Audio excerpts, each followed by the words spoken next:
राजनीति के अखाड़े में तो मुझे तेरा पुत्र भी भारी पड़ता है। कहाँ है विष्णु? आचार्य विनोगुप्त के यहाँ दंडनीति का अभ्यास करता है। राजनीति पढ़ता है या पढ़ाता है विष्णु?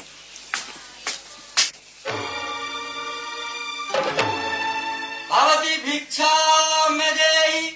मेरी दृष्टि में राजा की स्थिति एक वेतनभोगी सेवक से बढ़कर कुछ नहीं है। वो स्वामी कहा जाता है, पर वो भी औरत की तरह राष्ट्र का सामान्य सेवक है। सार्वजनिक बहुमत से वो भी बदल है। फिर तो वो प्रजा का दासी हुआ ना। राजा की दास जैसी स्थिति ही वस्तुतः उसे नैतिक दृष्टि से स्वामित्व के उच्चासन पर अडिग बनाए रखती है।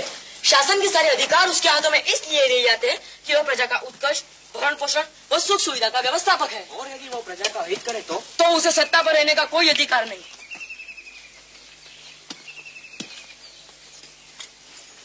अरे ब्राह्मण, अपना दान तो लेते जाओ, बाद में ये ना कहना है कि नंद नंदन दयालु नहीं है। सुनो ब्रह्मचारी,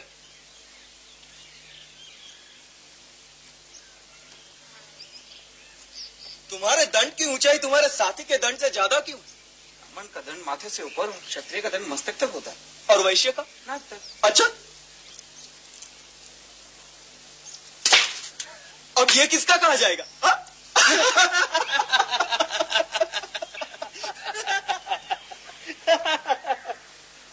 सुनो ब्राह्मण, यहाँ आओ। इधर आओ। भिक्षा लेने निकले हो? हाँ। कितना खाते हो? भर पेट। तो क्या शास्त्रों ने इसके संबंध में भी कोई नियम बनाया? गृहस्थ आश्रम में 32 कोर, वानप्रस्थ में 16 कोर, संन्यास आश्रम में 8 कोर, वो ब्रह्मचर्य में तो भरपेट खाने का आदेश है। अच्छा, तो ये लो, आज इसी से पेट भरो। जाओ, आज का भिक्षाटन हो गया। रुको कार्तिकेय, मगध की मिट्टी को स्वीकार करो। मगध की मिट्टी तथागत बुद्ध वो महावीर के चरणों के स्पर्श से पुनीत हुई है, उसे माथे पे लगाओ।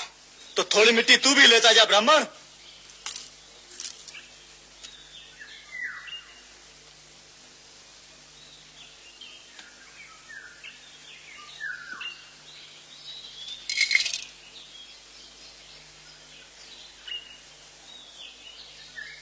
दान दिया है तो आशीर्वाद पाओगे ही।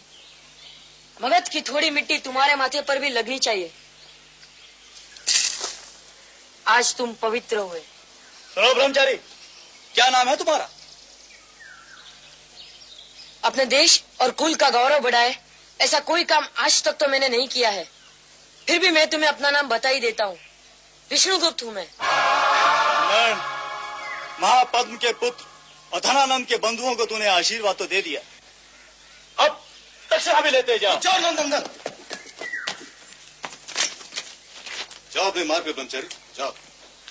और मिलिंद, आप उन ब्राह्मणों को जाने दे रहे हैं? मैं आपको संयम रखने की सलाह दूंगा।